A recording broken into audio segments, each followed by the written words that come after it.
Fish wasn't supposed to become one of Roblox's biggest games. It started as a simple fishing experience created by Woozy Nate. At first glance, there wasn't anything revolutionary about it. You cast a line, caught fish, sold them, and upgraded your gear. But what made Fish different was how polished it felt. The progression was satisfying, the world was enjoyable to explore, and there was always another rare catch waiting around the corner. Players quickly took notice. As word spread across Roblox, YouTube, and TikTok, Fish's player count exploded. More and more people joined every day.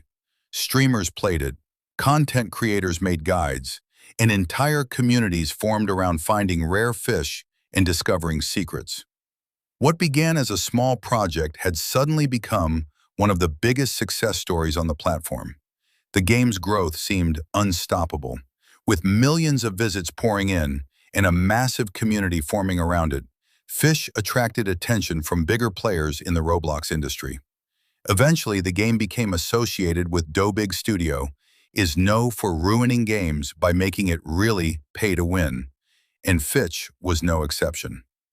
As time went on, many members of the community began feeling that the game was changing.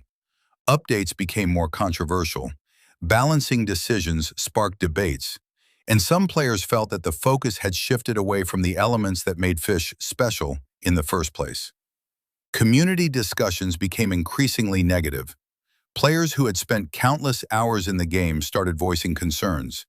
Social media posts criticized certain decisions. YouTube videos discussed the game's direction, and many wondered whether Fish had already peaked. The excitement that once surrounded every update wasn't quite the same anymore. For the first time, people began asking a question that would have sounded ridiculous during the game's peak. Was Fish dying? The numbers were still strong, but the mood around the game had changed. Some longtime fans moved on to other experiences. Others stayed but hoped things would improve. And for a while, the future looked uncertain. By mid-2025, many players felt Fish had lost its identity. Criticism continued to grow, and the community increasingly wanted the original vision of the game back. Then came a major announcement. In 2025, ownership of Fish was returned to its original creator, Woozy Nate.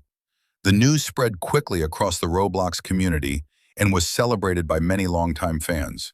According to reports, the transfer back to Woozy Nate happened in August 2025, marking a major turning point in the game's history. Players immediately began watching for changes. Many believed the game would return to the direction that had made it successful in the first place.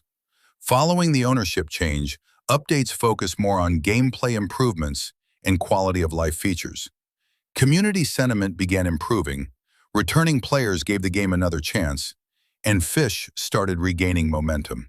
For many fans, this wasn't just another update.